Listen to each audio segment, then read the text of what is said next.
In 2012, brothers Sean and Adam Lee were on a trip to their hometown in Johannesburg, South Africa, when Sean noticed the abundance of South African musicians on the streets playing instruments made of scrap materials. Sean and Adam then thought of a way to do something like that of their own. So Bohemian Guitars started as kind of an idea to pay respect or homage to the poor people in the townships of South Africa where I grew up. They were very resourceful. They use whatever they find to pretty much build whatever they need. And a common item that they would build is a guitar. And they would use an oil can as the body and a broomstick as the neck. And after seeing that while visiting my family in South Africa, I decided to kind of expand on the concept and build one of my own. And over some time, we gained some traction.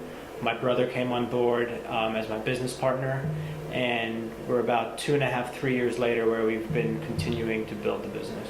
After releasing their first guitar in 2012, Bohemian Guitars have been used by notable musicians. Their most recent spotting was a guitar being used by Hozier at Bonnaroo Music and Arts Festival earlier this month. So since we first started building the guitars, our clientele and customer base has expanded quite drastically. We're fortunate enough to have some pretty large famous musicians using our guitars, such as Hozier, of Monsters and Men, and quite a few others. And we're also now in quite a few retailers, Sam Ash being the largest, and in Urban Outfitters as well. So we are constantly expanding. Still a young company, Bohemian Guitars have a small number of employees, which are 10 to 12 part and full-time workers. Our team is about 10 to 12 strong, both part-time and full-time employees. We have 2 community managers who are in charge of our social media, our blog, our customer service, just kind of building our community and maintaining it. We have someone who's in charge of all our artist and brand relations.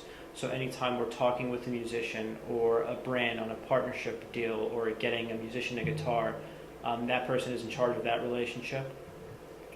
We have a QC manager who's on the ground in China, so he's constantly checking on our production and our factories there, making sure everything is going smooth and properly. Then we have 2 builders here in Atlanta who are at our workshop who are constantly building our one-of-a-kind vintage guitars. Those are entirely made by hand in Atlanta. And then we have, PR people and marketing people that we use from time to time that help us on that aspect of the business. They aren't necessarily full-time, but they do play an integral role. Bohemian Guitars are making a huge dent in the music industry because of its cost value and their faith to use recycled items to be more earth-friendly. They are the new fresh company that is coming in and doing it the right way.